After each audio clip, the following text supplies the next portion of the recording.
Welcome to the deep dive. We take your sources, peel back the layers, and we'll get to the core of what really matters. And today we're plunging into a moment of pretty intense political drama that just unfolded in Israel. That's right, the failed attempt on June 12th, 2025 to dissolve the Knesset. It was incredibly close, wasn't it? That preliminary vote, 61 Knesset members voted against dissolution. 53 for it. Just an 8-vote difference. Yeah. That kept the current government coalition afloat. Well, for now anyway. A genuine political cliffhanger. So our mission in this deep dive, and we're sticking strictly to the sources you've given us, is to understand what it actually means for the Knesset to dissolve itself. Right. How that whole process works under Israeli law, why this specific attempt happened now. And, what the outcome tells us about the political landscape over there, the complexities. It's a really key mechanism in Israel's system, and this recent near miss is a perfect way to look at both the legal side and the powerful political forces involved. Okay, let's unpack this then. What exactly was the immediate trigger? What led up to that vote in the early hours of June 12th? Well, the sources point pretty directly to days of really high tension just before the vote. The specific flashpoint. It was the government's struggle, its failure, really, to pass legislation about exempting ultra-Orthodox Jews, the Haredim, from mandatory military service. And this isn't a new fight, is it? No, not at all. It's deeply divisive, been around for ages, but it's become, particularly sharp and sensitive during the current war. So the ultra-Orthodox parties, Shas and United Torah Judaism, UTJ, they're part of the governing coalition, but they were digging in their heels on this. Exactly. The sources tell us they actually threatened to support the opposition's move to dissolve the Knesset. So potentially voting to bring down the government they're in. That's right. If a resolution on the draft law wasn't found, it really shows the kind of influence these parties have. Now, here's where it gets really interesting, because just hours before the vote, there was talk of a breakthrough, wasn't there? An announcement. Yes, that's what happened. Likud MP Yuli Edelstein, he chairs the Knesset Foreign Affairs and Defense Committee. Okay. He announced late the day before that, agreements have been reached on the, let's say, fundamental principles of a draft law. And how did he frame it? He called it historic news and a real correction in Israeli society. Pretty strong words. So that announcement basically pulled the coalition back from the edge. Largely, yes. It seems like the announcement satisfied enough people, enough of the key players, to stop a majority from voting for dissolution. But I see here in the sources, not everyone was celebrating Edelstein's historic news. Avigdor Lieberman, the opposition leader, had a very different take. Oh, he was sharply critical. According to the sources, Lieberman slammed the government, saying they chose evasion instead of Zionism. Strong language there, too. Definitely. He argued they were putting politics above national and security interests, basically abandoning those who do serve by finding ways for others to get out of it. It really paints a picture of that deep divide on the draft. And we even get a peek into the sort of internal dynamics within the ultra-Orthodox community about all this pressure. Penina Pfeiffer from the Ultra-Orthodox Public Organization gives some insight. Right. She talks about the constant pressure this whole conscription issue puts on Haredi leaders. And what's really interesting is her point that apparently Shah's leader, Aryeh Didiri, didn't actually want to bring down the government over this. But others in his party did. Well, the sources suggest the leading Torah scholars within Shas were maybe more open to it. It hints at these internal tensions, different levels of willingness to risk everything over the draft, even inside one party. Right. She also mentioned something about the specific communities Shas represents feeling targeted and historical discrimination playing a role in their stance. Yes, that context is important too. And despite this last-minute compromise, despite the coalition trying to hold the line, 2 members from UTJ still voted for dissolution. That's correct. The sources point that out. Even after the compromise principles were announced, 2 MKs from the Hasidic wing of United Torah Judaism went ahead and voted to dissolve the Knesset. Wow. That really highlights the fact that these groups aren't monolithic, are they? Especially on something as sensitive as military service. Absolutely not. There are clearly internal divisions. And Finance Minister Bezalel Smotrich, he also weighed in against dissolving the Knesset right now. Yeah, his argument, as the sources present it, was all about the timing. He called dissolving the government during wartime an existential danger. Okay. And he also stated there's a national and security need for Haredi men to, well, fight alongside everyone else. His view strongly emphasizes the security angle in the current situation. Okay, so that paints the picture of the event itself and the politics swirling around it. Now, let's zoom out a bit. How does the Knesset actually get dissolved according to Israeli law? What's the mechanism? Right. The sources lay this out pretty clearly, and it involves something that, as you said, isn't that common elsewhere.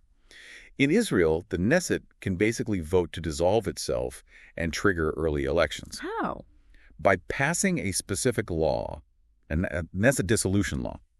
The legal basis is Section 34 of the Basic Law, the Knesset. It explicitly says the Knesset can only dissolve itself before its term ends by passing this kind of law. And passing this law, is it like any other piece of legislation? It follows the standard path, more or less. You know, readings, committee review. It could be introduced by a regular MK, a private member's bill, or by the government itself. Okay. It needs 3 readings in the plenum, that's the full Knesset chamber, and it has to be discussed and approved by a committee, usually the House committee. Is there a waiting period? Normally for private members' bills, yes. But the sources note something interesting here. Opposition parties often have dissolution bills already formally submitted or tabled way ahead of time. Ah, so they're ready to go when a crisis hits. Exactly. That initial waiting period usually isn't a factor. They can move straight to debate. But the final vote, that seems to be the real hurdle. Absolutely. The first couple of readings might pass with just a simple majority of whoever is there voting. Yeah. But passing the third and final reading of a dissolution law, that needs a much higher threshold, at least 61 members of Knesset. A majority of the entire Knesset. Correct, all 120 members. And the sources rightly call this a significant obstacle. Think about it. In this recent case, if UTJ and Sha'ath had just abstained instead of voting against, the motion still wouldn't have passed. Even with opposition support, it wouldn't have hit 61. That supermajority requirement really changes the political calculus. It really does. And if they do manage to get those 61 votes, what happens next? When are the elections? The law sets out a time frame. Elections have to be held no sooner than 90 days after the dissolution law passes. Okay, 3 months minimum. Right. But no later than 5 months after the law passes. So if this law had passed back in June 2025, you'd be looking at elections sometime between, say, September and November 2025. What about when a dissolution bill fails, like the one we just saw? Are there consequences for trying again? Yes, there are. The Knesset regulations, Section 76H specifically, say that if a dissolution bill gets voted down, Like this one did. exactly, then a similar bill can't be brought up for another vote for 6 months. A cooling off period. Sort of, yeah. Yeah. Although the sources do add a couple of caveats. The Speaker of the Knesset can shorten that period, or the government itself could decide to support a dissolution bill, which would bypass the restriction. But for the opposition, it means they have to be careful. Right. Very careful. Bringing a bill to a vote and losing means they're basically locked out from trying again that way for half a year. It's a big disincentive unless they feel pretty confident they have the numbers. So let's say a dissolution law does pass. Elections are called. Does everything just grind to a halt? Does the government pack up? Does the Knesset shut down? Not quite. There's this important principle of continuity built into Israel's basic laws. Section 37 of the Basic Law. The Knesset actually says the dissolved Knesset keeps serving until the new one is sworn in. So it can still pass laws? Legally, yes. It's still empowered. The source is even given an example. The direct election law back in 1992 was passed after that Knesset had already voted to dissolve itself. That is interesting, but you mentioned earlier there are difficulties. It can't be business as usual. No, and the system acknowledges that. The sources mention inherent difficulties. So some mechanisms automatically kick in. For example, laws that were about to expire get an automatic 3-month extension into the new Knesset's term. Like emergency provisions, maybe? That kind of thing, yes. Yeah. Also, Knesset committees generally need special permission from the Arrangements Committee to even meet during this period. So activity slows down. And what about the government itself? Does it also continue? Yes, absolutely. That's covered by Section 30 of the Basic Law, the government. It establishes government continuity. The existing government stays in power, keeps running the country, until a new government is formally established after the elections. Which can take time in Israel. It certainly can. Coalition building isn't always quick or easy.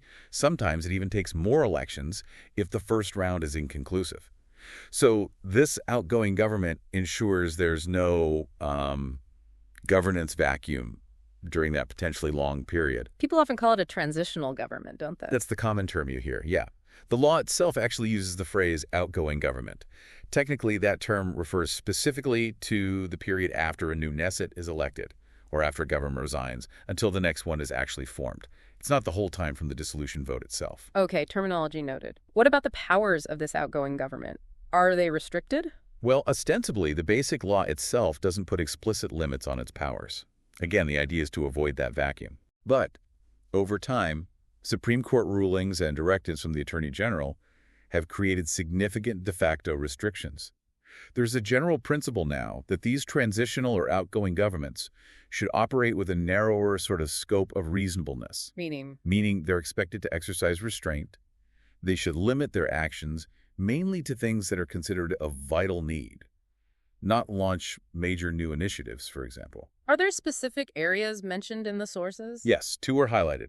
Restrictions on making senior appointments in the public sector, especially close to elections, and rules against what's called election economics. Trying to buy votes, basically. Basically, yeah.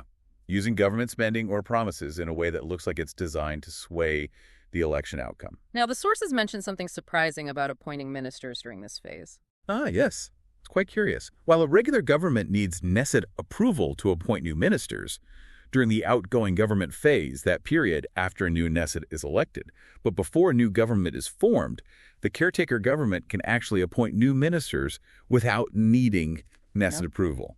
That is unexpected. So broad legal power, but constrained by convention and directives.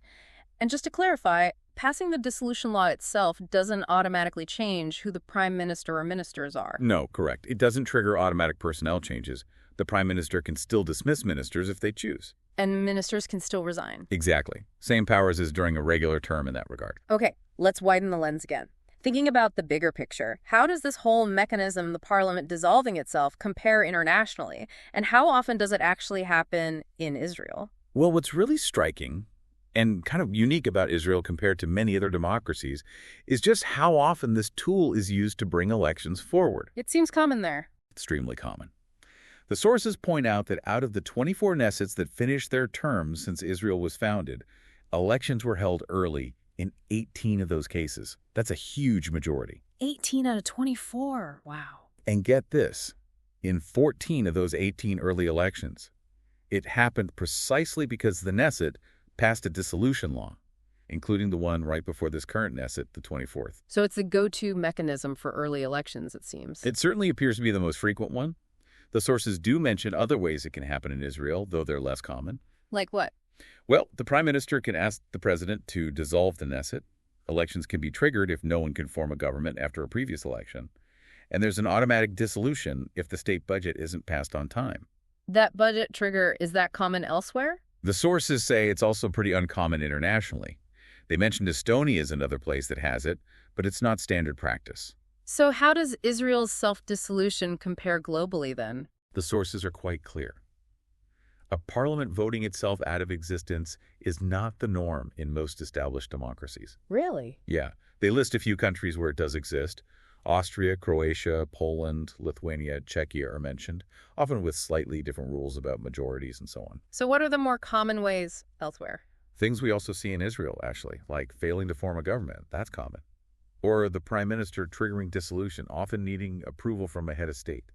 But dissolution initiated only by the head of state. That exists in some systems, but the sources specifically say that does not exist in Israel. The president's role is generally more reactive or based on the PM's request in this context. So Israel's system, especially how often the Knesset dissolves itself, really stands out. It absolutely does. It's a defining feature of Israeli politics, often reflecting coalition instability or sometimes a strategic calculation by the government to go to the polls early. Okay, just to quickly put faces to the names involved in this recent drama, based only on what the sources tell us. Who are the key players? Right. So first, Benjamin Netanyahu, current prime minister, leader of the Likud party. And how is the Likud described? As right-wing or conservative on socioeconomics, favoring free markets, but also supporting disadvantaged groups. Centrist on religion-state issues, and often the preferred partner for religious parties. His current coalition is specifically called one of the most right-wing in Israeli history. Okay. And the opposition leader. That's Yair Lapid. He founded the Yesh-Atid party, described as centrist. He's been PM before, right? Caretaker PM. Yes, and finance minister under Netanyahu previously.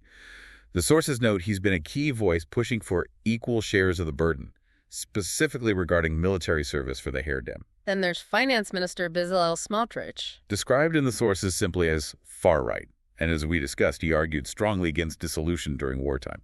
And finally, the leaders of the ultra-Orthodox parties, Aria Daziri of Shas, and the UTJ leadership. Their stance on the draft law was obviously critical to this whole crisis, as the sources, including the insights from Hina Pfeiffer, made clear the pressure they were under, the internal community dynamics, it all played a huge role. Right. So let's try and bring this all together. What's the main takeaway from this deep dive into the failed Knesset dissolution vote? Well, the immediate result is clear. The Knesset wasn't dissolved. The government survived this particular challenge. But the event itself, incredibly revealing. How so? It just starkly highlighted how critical and often how fragile the whole Haredi draft exemption issue is for coalition stability in Israel, especially now under the pressure of war. It also showed the mechanics in action. Exactly. It gave us a real-world look at the legal process for trying to dissolve the Knesset and maybe more importantly, the political dynamics. Yeah. You know, the threats, the last-minute compromises, the internal party splits that swirl around this uniquely Israeli process. It really pulled back the curtain on how close things can get to collapse over these really tough, maybe intractable issues. It absolutely did. And, you know, that narrow survival, the fact that it hinged on a compromise about military service during a major conflict, it really raises some deep questions for anyone watching Israel. Questions about that fundamental balance, right, between national security needs, the idea of everyone serving, and the demands for religious exemptions. Precisely. Who carries the burden of service in Israeli society? And what does this near miss tell us about the actual long-term stability of this current coalition? Is the compromise that Edelstein announced going to genuinely fix the underlying tensions that nearly brought the government down? Or did it just, kick the can down the road? That's the big question, isn't it? This isn't just about parliamentary procedure. It's a debate that goes way beyond the Knesset walls, touching on core issues of shared sacrifice and, really, the social contract in Israel today.